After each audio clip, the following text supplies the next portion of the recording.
Assalamualaikum warahmatullahi wabarakatuh. Perkenalkan, nama saya Faiza Fitri Nadira dengan NIM 2348201067.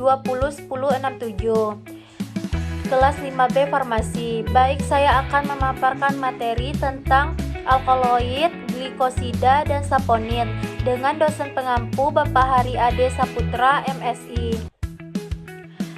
Baik, ada pendahuluan. Yang pertama, metabolit sekunder adalah senyawa yang dihasilkan tumbuhan sebagai mekanisme pertahanan diri.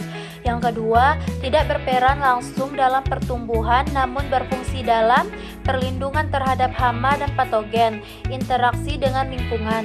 Yang ketiga, banyak senyawa metabolit sekunder memiliki aktivitas farmakologis.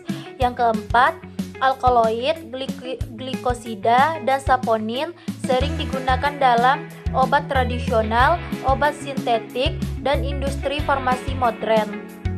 Selanjutnya, ada pengertian alkaloid. Alkaloid adalah senyawa organik alami yang mengandung nitrogen, bersifat basa alkali, dan umumnya pahit.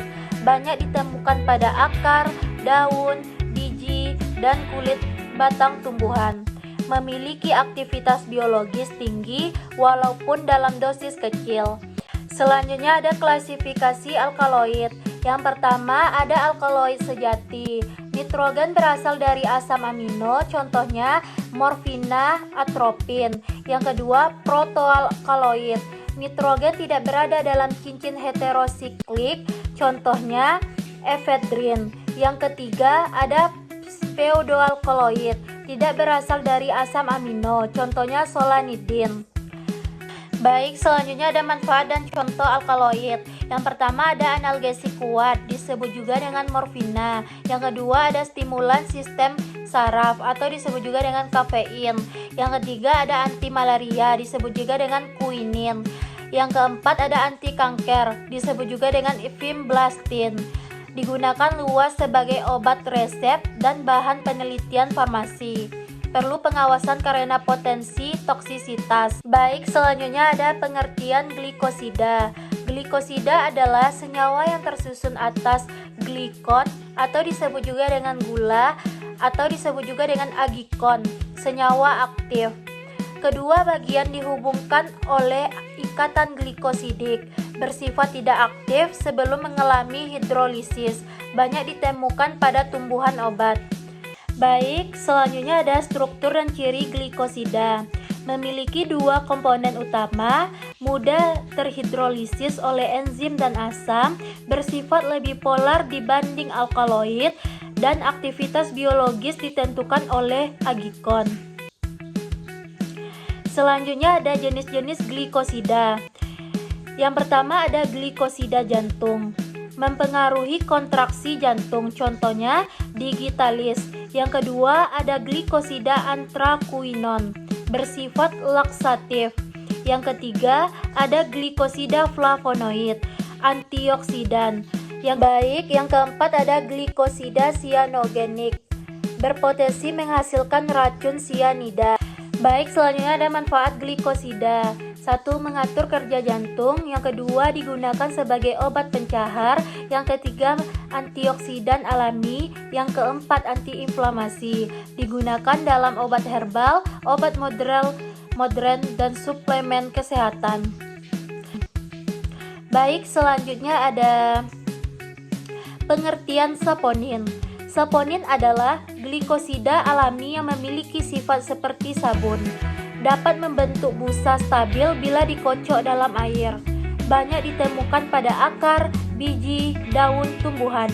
Digunakan sejak lama dalam pengobatan tradisional. Selanjutnya ada struktur dan ciri saponin. Tersusun atas sapogenin, agikon, dan gula. Bersifat amififilik, menurunkan tegangan permukaan, dapat menyebabkan hemolisis jika berlebihan, memiliki rasa pahit. Jenis dan manfaat saponin. Jenis-jenisnya yang pertama ada saponin steroid, struktur mirip hormon steroid. Yang kedua ada saponin triterpenoid, struktur lebih kompleks. Yang ketiga ada klasifikasi berdasarkan bentuk sapogenin. Manfaatnya yang pertama ada eksiktoren atau pengencer dahak.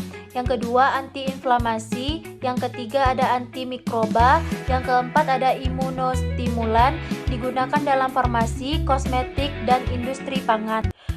Baik, selanjutnya ada perbedaan alkaloid, glikosida, dan saponin. Yang pertama ada alkaloid, mengandung nitrogen, bersifat basa, aktivitas farmakologis kuat. Yang kedua ada glikosida, mengandung gula, aktivitas tergantung agikon. Yang ketiga ada saponin, bersifat amfifilik, membentuk busa. Baik, selanjutnya ada kesimpulan. Alkaloid, glikosida, dan saponin adalah metabolit sekunder penting. Masing-masing memiliki struktur khas, sifat-sifat kimia berbeda, manfaat farmakologis luas, sangat berperan dalam ilmu farmasi, pengembangan obat, dan kesehatan masyarakat. Sekian yang dapat saya sampaikan. Terima kasih. Assalamualaikum warahmatullahi wabarakatuh.